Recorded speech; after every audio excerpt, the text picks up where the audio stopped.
used to believe family meant fairness. That if you gave love, patience, and sacrifice, it would come back to you in some way. Maybe not right away, but someday.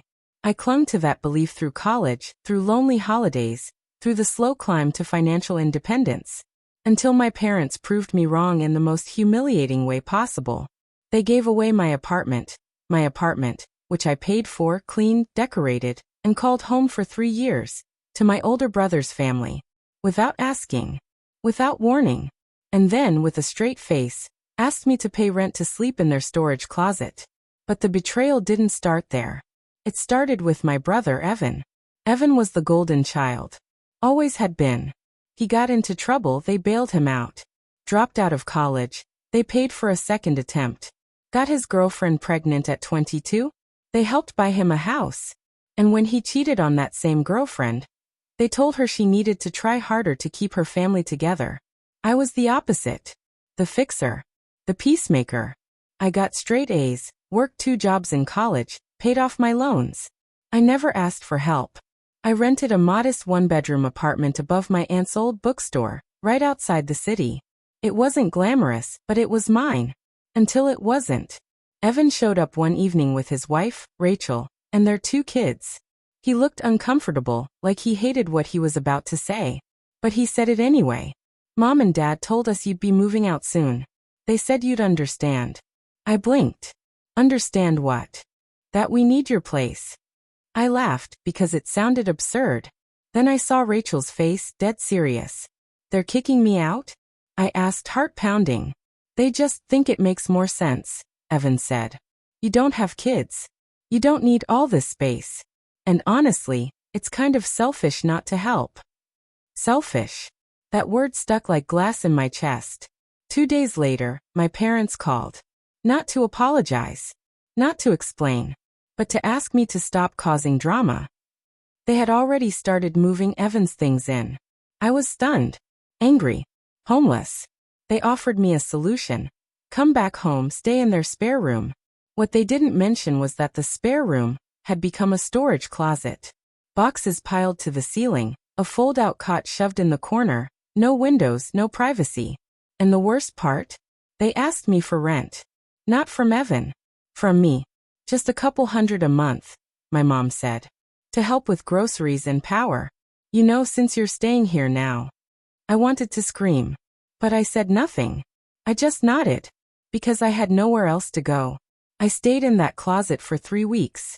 Every night, I'd stare at the ceiling, suffocating in silence, wondering how it had come to this. That's when I met Ben. I hadn't seen Ben since high school. He was Evan's old best friend. Smart, sarcastic, kind. We ran into each other at a local cafe. He remembered me. Said I looked exhausted. I laughed and said, I live in a closet now. We talked for hours. He listened, really listened. About the apartment. About the unfairness. About how invisible I felt. Then carefully he said, there's something you should know. Ben told me that Evan wasn't just living in my apartment with his family. He was cheating on Rachel. Again. And this time, the woman he was seeing was someone close. My best friend Katie. I nearly dropped my coffee. Ben had seen them multiple times. At the gym. At a bar. At a hotel. He thought I knew. But I didn't.